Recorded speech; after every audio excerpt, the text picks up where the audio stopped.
Mana jaminannya? Firman Allah dalam Al-Quran di surah Al-Furqan ayat 68, 69 sampai 70. Itu terkait dengan 3 dosa besar sekaligus. Syirik, membunuh, zina. Syirik, membunuh, zina. Itu kalau nggak tobat Allah hinakan itu.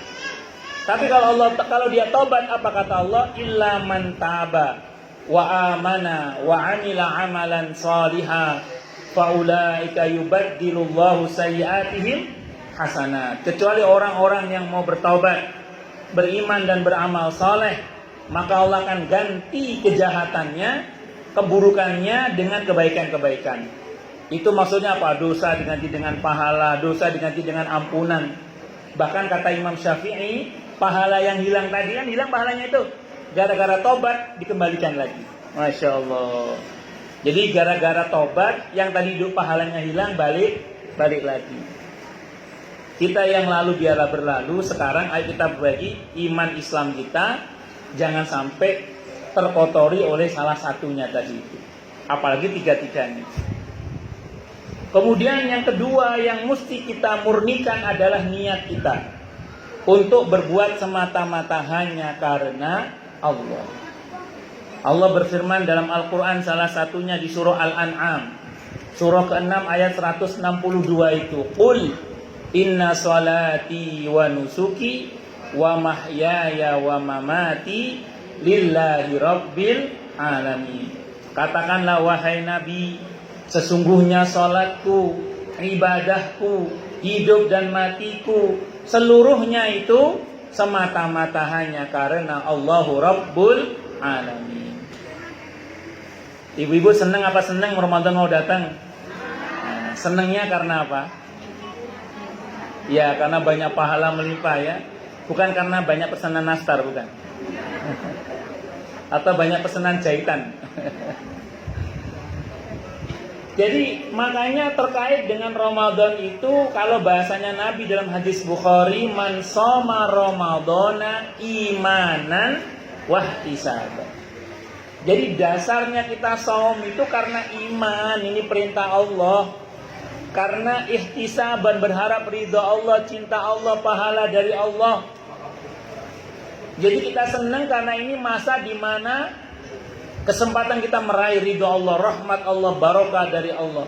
Maka kalau itu motivasi saum kita, kalau itu motivasi qiyam Ramadan kita, tarawih kita, maka insya Allah ghufira lahu ma taqaddama min dzambi. Kita termasuk yang diampuni dosanya yang telah lalu. Amin Allahumma amin. Makanya kalau bahasanya malaikat Jibril rohima angfuro julin, rugi banget itu orang yang masuk bulan Ramadan, keluar bulan Ramadan kok tidak diampuni oleh Allah, itu rugi banget. Kenapa? Karena ampunan Allah itu melimpah ruah luar biasa. Wabil khusus selama bulan Ramadan.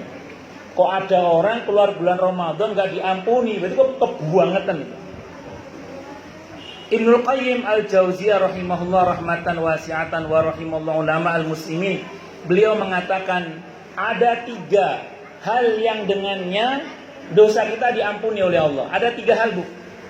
Ada 3 hal, Pak, yang dengannya dosa kita diampuni oleh Allah. Yang pertama dengan taubat. Taubat dari kata taba yatubu, taubatan artinya kembali kepada Allah.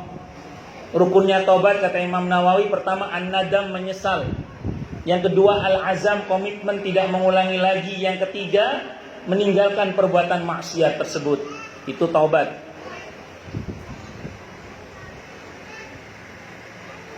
Ada ulama yang menambahkan satu lagi, yaitu harus membenci perbuatan maksiat tersebut.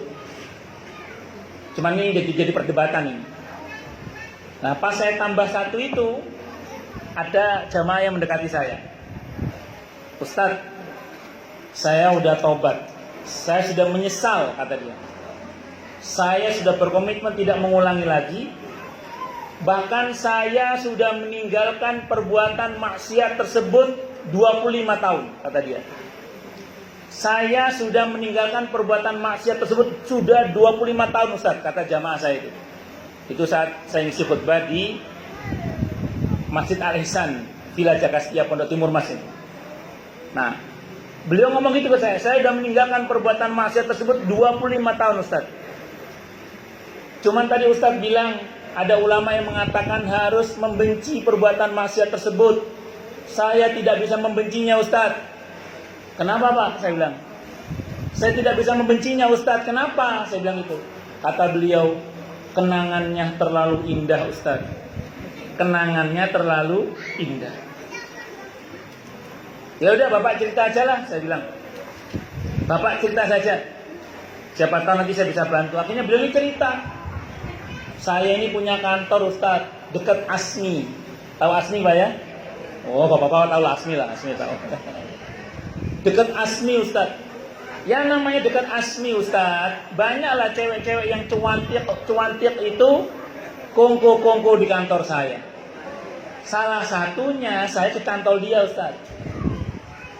Saya ajak poligami tidak mau Ustaz. Akhirnya kita pacaran sampai terjadilah perbuatan nista itu. Nauzubillah min syarri dzalik. Saya sudah menyesal Ustaz. Saya sudah berkomitmen tidak mengulangi lagi. Bahkan saya sudah meninggalkan perbuatan maksiat itu 25 tahun Ustaz.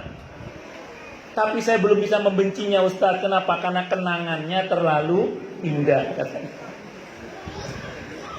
Ya Allah. Terus saya bilang sama beliau, ya udah Pak, gini Pak, perbuatan nistanya itu harus dibenci, perbuatan maksiatnya harus dibenci. Tidak boleh kita senang sama maksiat itu, tidak boleh. Perbuatan maksiatnya harus dibenci. Sementara orangnya biarkan jadi kenangan terindah dalam kehidupan Bapak. Ada dalilnya, ada. Di kitab Riyadhus Shalihin, yang pernah ngaji kitab Riyadhus Shalihin, Nabi pernah mengatakan cintailah karena Allah dan bencilah karena Allah. Kalau mencintai karena Allah kami paham ya Rasulullah, kata para sahabat. Kalau membenci karena Allah itu bagaimana? Kata Nabi, bencilah perbuatannya. Jadi orangnya jangan dibenci karena itulah lahan dakwah kita. Kalau perbuatannya harus kita benci karena itu maksiat kepada Allah Subhanahu wa taala. Itu taubat. Kalau hubungannya dengan sesama harus minta maaf. Kalau ada hak yang daya penghancurannya akan dosa itu luar biasa, sempurna Ramadan itu. Tapi sementara karena dibatasi pada ayyam ma'dudat, yaitu 30 atau 29 hari.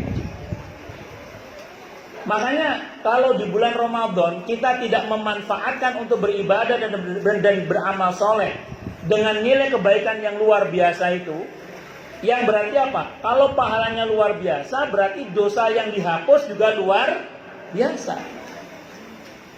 Jadi kalau pahala di dalam bulan Ramadan itu luar biasa, berarti dosa yang dihapus di bulan Ramadan itu juga luar biasa.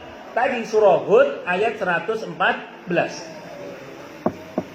Atau pernah sahabat Abi Dzar Al-Ghifari radhiyallahu anhu menghadap kepada Nabi kita Muhammad sallallahu alaihi wasallam, atau kama qala, beliau bertanya, ya Rasulullah, alimni amalan yuqarribuni ilal jannah wa yubaiduni minan nar. Wahai Rasulullah, ajari aku satu amalan yang dengannya aku dekat dengan surga dan jauh dari neraka. Kata Nabi, idza amilta sayi'atan fa'atbi'a hasanatan, atau kama qala, apabila engkau berbuat yang tidak baik maka segera susul dengan kebaikan. Dalam hadis yang lain ada tambahannya, tamhuha, agar kebaikan itu menghapus keburukan tersebut. Abi Dzar nanya lagi, aqaulu la ilaha illallah min hasanatin, apakah ucapan la ilaha illallah termasuk kebaikan? Nabi menjawab, qala na'am bal huwa ahsanul hasanat. Iya, bahkan dia termasuk ucapan yang paling baik, kebaikan yang paling baik. Makanya saya ulang Bu ya Bapak ya, mumpung bulan Ramadan, kebaikan diberi pahala dengan pahala yang luar biasa, berarti dosa yang dihapus oleh Allah di bulan Ramadan juga sangat luar biasa. Itu yang kedua. Yang ketiga, dengan musibah. Kata Ibnu Qayyim, dosa itu dihapus dengan musibah. Kalau kita bersabar dengan musibah yang Allah berikan kepada kita, hadisnya Sahih Muslim, rontok dosa kita seperti daun yang kering berguguran dari dahannya. Kalau sabar, kalau bersyukur, Ada orang kena musibah kok bersyukur. Dalam hadisnya sahih li ghairihi, riwayat Ahmad. Ada dalam kumpulan sahih hadis qudsi. Janji Allah untuk orang yang bersyukur saat kena musibah apa? Allah, aku akan ampuni dia seperti dia baru lahir dari rahim ibunya. Kalau sabar. Kalau bersyukur diampuni seperti bayi yang baru lahir dari rahim ibunya. Pernah ada jamaah saya nanya, emang musibah bisa disyukuri Ustaz? Bisa. Caranya bagaimana Ustaz? Saya tanya sama ibu itu.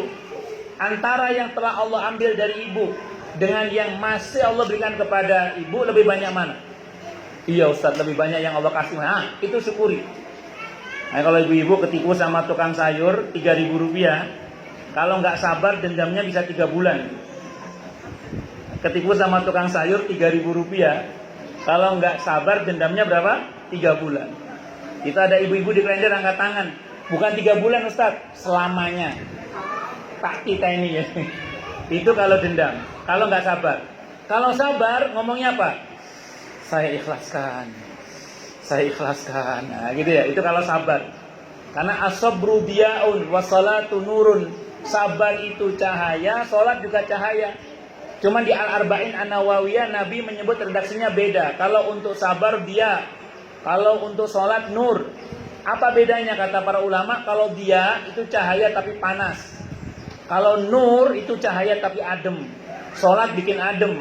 Kalau sabar itu bercahaya tapi panas. Untuk berdedek. Berdedek itu ada. Jadi saya maafkan. Tapi itu pahalanya rontok itu. Kalau bersyukur, jangan fokus pada yang 3.000 yang hilang. Tapi fokuslah pada yang lebih banyak yang masih ada. Apa kata orang yang ahli syukur? Alhamdulillah, cuman 3.000 rupiah yang hilang. Yang 3.000 US dollar masih aman, alhamdulillah. Ngerti nggih? Allahu Akbar. Bapak-bapak pagi-pagi istri cerewet. Alhamdulillah, istri saya sehat. Lah pilih mana? Pilih istri cerewet apa istri stroke? Lah enggak. Allahu Akbar. Jadi alhamdulillah. Ngoten mawi harus bisa melihat sisi baik dari seburuk-buruknya keadaan. Begini ini enak ngomongnya tok, ini prakteknya sulit pakai dal. Iya.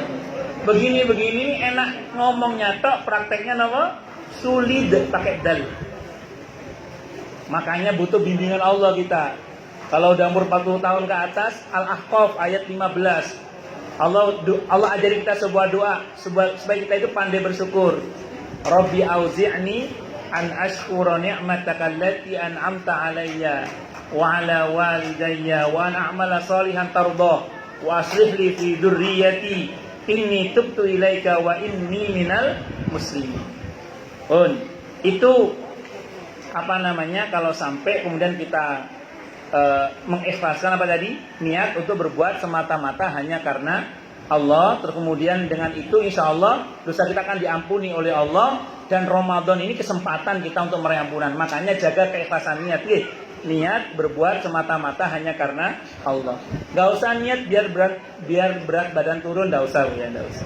Itu bonus saja. Berat badan turun itu bonus saja. Soalnya niatnya karena Allah. Itu yang kedua, mengikhlaskan niat. Yang ketiga, mengikhlaskan amal. Mengikhlaskan amal itu maksudnya apa? Pada ketentuan yang nggak boleh ditambah, jangan ditambah. Pada ketentuan yang nggak boleh dikurangi, jangan dikurangi. Pada ketentuan yang syariat mengatakan silakan ditambah dan dikurangi, silakan ditambah dan dikurangi selama syariat mengizinkan. Soalnya kadang kalau ngomong gini penjelasannya berhenti di pertama kedua tadi.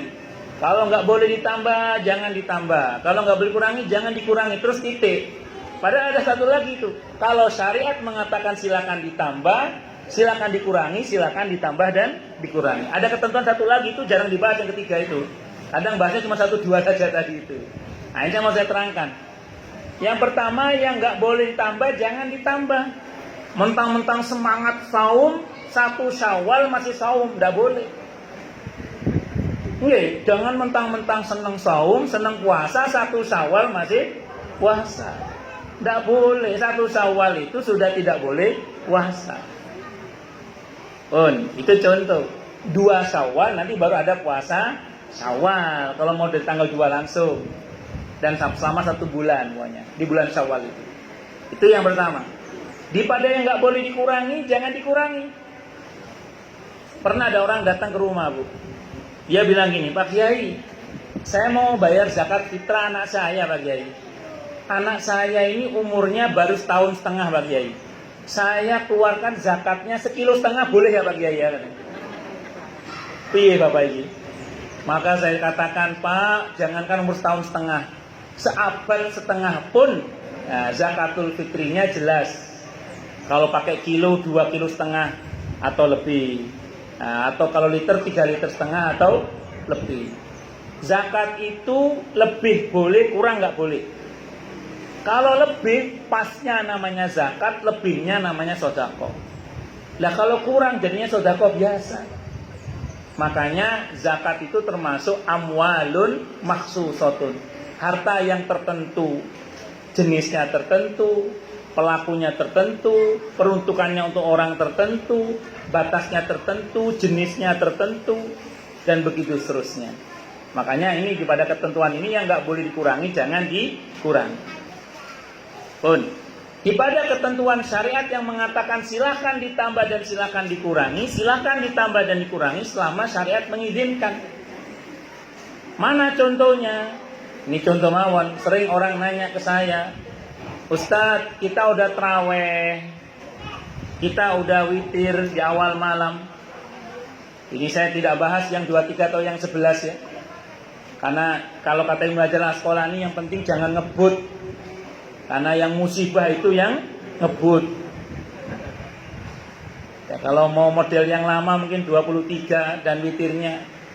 Sebagian masyarakat perkotaan terutama ambil diskon 60%. Jadi 11 misalnya. Saya tidak bahas itu. Tapi ini pertanyaan sering orang nanya, Ustadz semalam saya udah traweh, udah witir, boleh nggak nanti malam tahajud lagi? Kalau nanya ke saya jawab boleh. Mana dasarnya? Dikutip oleh Imam Nawawi dalam kitab Al-Minhaj, Syarah Sahih Muslim. Pernah diketahui di malam hari Nabi kita Muhammad Sallallahu Alaihi Wasallam itu selesai sholat malam plus witirnya, malamnya nanti itu Nabi sholat lagi 2 rakaat sambil duduk. Tapi tidak ada witir 2 kali dalam semalam, kata Nabi. La witroni fi lailatin. Tidak ada witir 2 kali dalam semalam. Jadi boleh Bu, boleh Pak. Kalau misalnya habis taraweh, habis witir, nanti malam mau tahajud boleh. Hadisnya tadi dalam Syarah Al-Minhaj, Syarah Sahih Muslim, dikutip oleh Imam Nawawi tentang kejadian di mana Nabi kita Muhammad Sallallahu Alaihi Wasallam pernah menambah sholat lagi 2 rakaat, tapi tidak ada witir 2 kali dalam semalam.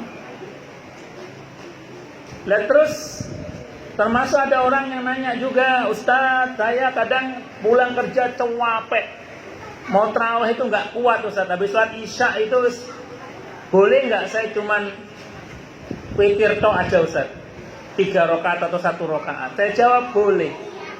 Wong nggak tarawih juga nggak apa-apa, kan nggak wajib. Cuman ya sayang banget kalau dilewatkan. Tapi ada kaidah fikih kan yang mengatakan la yudraku kullu la yutraku kullu.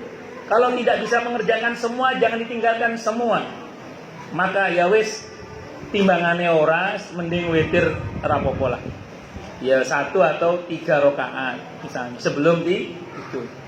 Dah khawatirnya nanti nggak sempat juga sholat malam karena buru-buru sahur misalnya.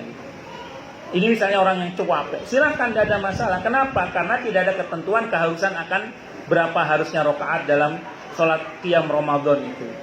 Itu seperti itu. Itu namanya mengikhlaskan amal. Itu yang pertama. Yang kedua, harus benar. Jadi kalau ingin amalan kita berkualitas, kata Ibnu Abbas, harus benar. Untuk benar syaratnya ada 2. Yang pertama dengan ilmu, yang kedua dengan ittiba, mengikuti sunnah Nabi kita Muhammad Sallallahu Alaihi Wasallam.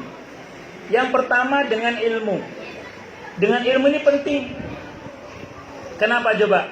Karena kullu man bi ghairi ilmin ya'malu a'maluhu mardudatun la tuqbalu, kata para ulama. Karena orang yang beramal tanpa ilmu, amalnya ditolak dan tidak akan diterima oleh Allah Subhanahu wa ta'ala. Sekarang bagaimana akan diterima saumnya kalau dia nggak ngerti hal-hal yang dapat membatalkan saum? Dia tidak mengerti hal-hal yang dapat merusak pahala saum misalnya. Maka harus pakai ilmu, karena kullu man bi ghairi ilmin ya'malu a'maluhu mardudatun la tuqbal. Orang sering nanya ini, terutama di masa sekarang ini, Ustadz, saya mau ngadakan perjalanan. Di beberapa tempat kan belum menyediakan ginos itu. Masih dicolok hidungnya itu. Itu untuk diambil lendirnya. Batal nggak saumnya Ustadz? Kalau merujuk kepada penjelasan para ulama kontemporer, merujuk terkait dengan hal-hal yang dapat membatalkan saum, maka memasukkan benda padat atau benda cair ke 5 lubang sampai kedalaman yang lebih, itu termasuk dapat membatalkan saum. Terus gimana dong Ustaz? Kita kan mau dalam perjalanan. Kan orang dalam perjalanan boleh tidak puasa. Faman kana minkum maridun aw ala safarin fa'iddatun min ayyamin ukhra. Al-Baqarah 184 itu. Jadi boleh nggak puasa. Syukur-syukur ada ginos. Kalau ginos nggak apa-apa. Kalau ginos itu ngetono apa pelu?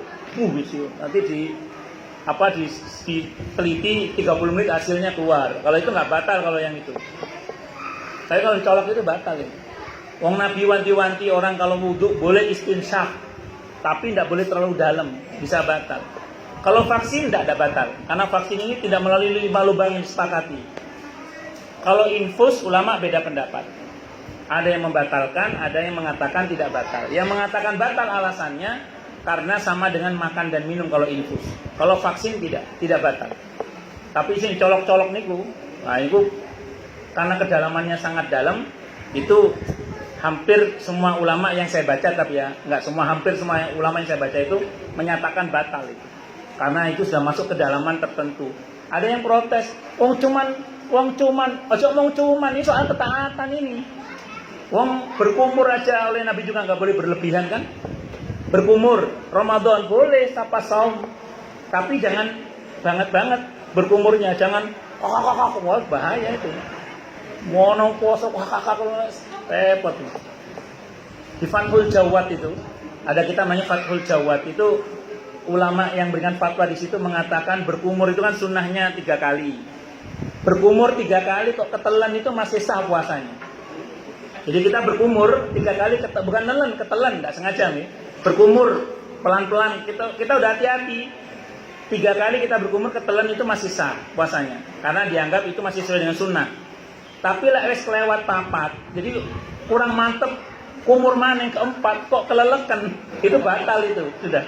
Kenapa? Karena sudah sembrono itu, titisor itu, pepeko nih, nah, itu sudah merupakan bagian dari berlebihan itu. Nah, ngoten nggih.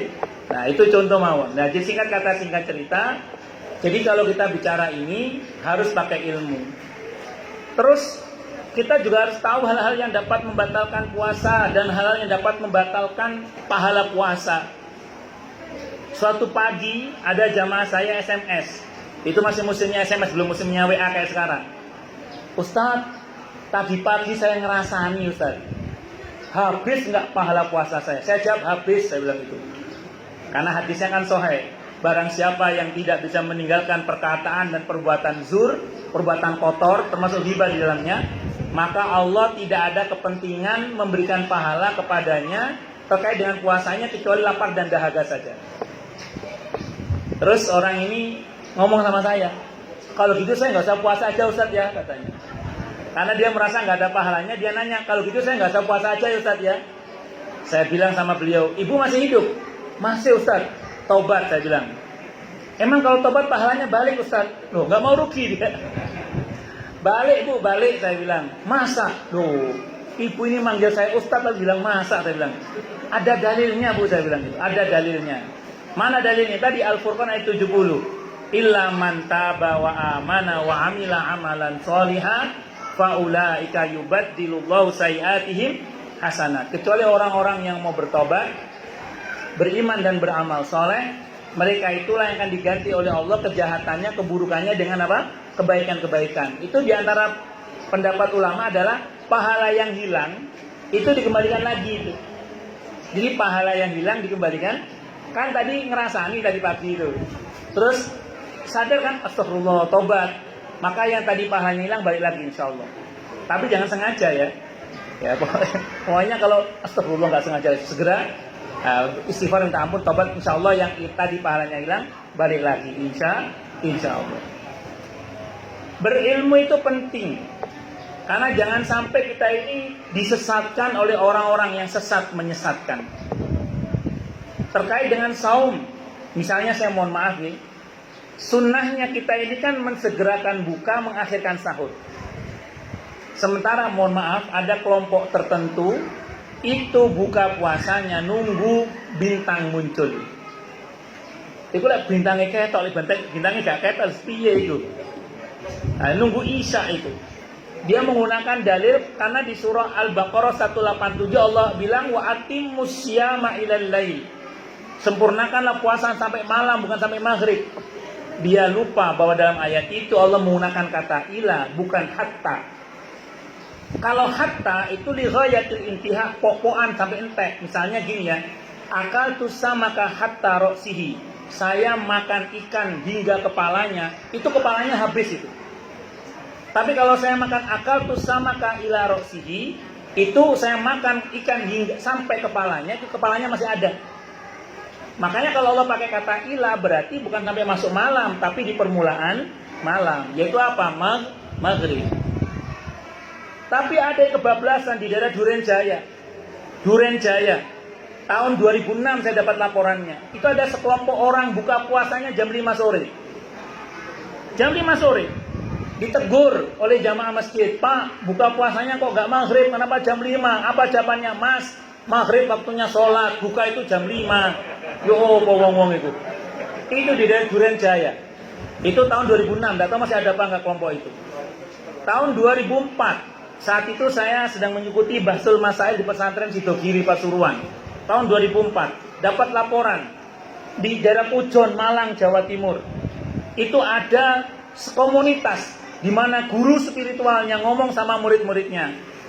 Orang puasa itu dilarang makan apapun dari terbit fajar sampai tenggelamnya matahari kecuali lontong. Coba, Pujon, Malang, Jawa Timur tahun 2004. Yo, wong-wong. Pengikutnya ada, berarti yang nggak berilmu kan banyak, berarti kan? Tadi ada yang nggak berilmu, karena kalau dia berilmu pasti tanya, maaf Kiai, hadis tentang lontong itu di mana, kan gitu sih? Kan ngoten wayai. Jangan-jangan Kiai ini bakul lontong. Itu di Pujon, Malang, Jawa Timur. Tahun 2004. Ya Allah, ya Allah. Nah, itu wallahu a'lam bishawab. Nah, jadi itulah pentingnya ilmu, karena di antara talbis iblis kata Ibnu Jauzi terkait dengan orang yang tidak berilmu itu apa? Dibuat orang itu sibuk dengan amalan yang utama, secara bersamaan dia tinggalkan yang lebih utama. Sibuk dengan yang utama, secara bersamaan dia tinggalkan yang lebih utama. Apa contohnya? Buka di awal waktu itu utama. Tapi bagi bapak-bapak terutama sholat maghrib berjamaah itu jauh lebih utama. Keenakan mangan sampai lali jamaah, akhir repot. Kadang kalau yang acara reuni-reunian itu, kadang saya tak delok, kadang nggak ada yang sampai lupa sholat maghrib itu gimana itu? Itu namanya sibuk dengan yang utama, melupakan yang lebih utama. Itu kalau orang Jawa bilang nguber uceng kelangan delek itu namanya. Ngejar ikan kecil kehilangan ikan besar. Hati-hati itu. Allahu Akbar. Ibu-ibu mau tahajud, suami ngajak tahajud, pilih mana dulu? Ibu-ibu mau tahajud, suami ngajak tahajud, apa dulu? Tahajud dulu. Tahajud itu sunnah, tahajud dengan suami itu wajib. Tahajud.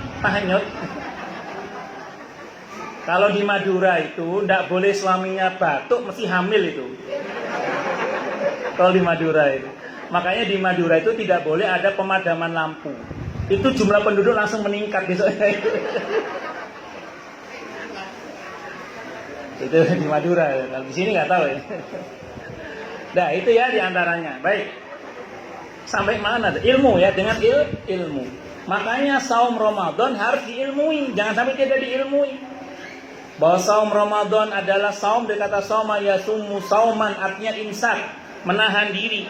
Menahan diri dari hal-hal yang dapat membatalkan puasa, dari terbit fajar sampai tenggelamnya matahari disertai dengan niat.